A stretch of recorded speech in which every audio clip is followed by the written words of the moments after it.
कल्लात में गुज़श्ता रात मुग़ज़े के करीब पुलिस पर नामालूम मुसल्लह अफराद की फायरिंग से शहीद होने वाले पुलिस एहलकार नज़ीर अहमद भंगुलज़ई को सरकारी एजाज़ के साथ मकामी कब्रिस्तान में सुपर्द खाक कर दिया गया। नमाज जनाजा और तदफीन में DIG police Parvez Homrani, commandant FC office Kashif Rashid, deputy commissioner Munir Ahmed Durrani,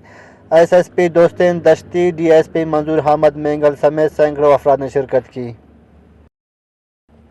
गुज़श्ता रात एडिशनल SHO नज़ीर अहमद होमरानी अपने टीम के हमरा मामूल के गश्त पर थे कि मुग़ज़े के मकाम पर नामालूम मुसल्लह अफराद ने उन पर अंधाधुंध फायरिंग कर दी, जिसके नतीजे में एडिशनल SHO समेत 3 एहलकार शदीद जख्मी हो गए हैं, जिन्हें DHQ अस्पताल में इब्तिदाई तिब्बी इमदाद के बाद क्वेटा मुंतकिल किए जा रहे थे कि रास्ते में पुलिस कांस्टेबल नज़ीर अहमद जख्मों की तब न लाते हुए शहीद हो गए, जिनके नमाज जनाजा जामिया मस्जिद चश्मा में अदा कर दी गई।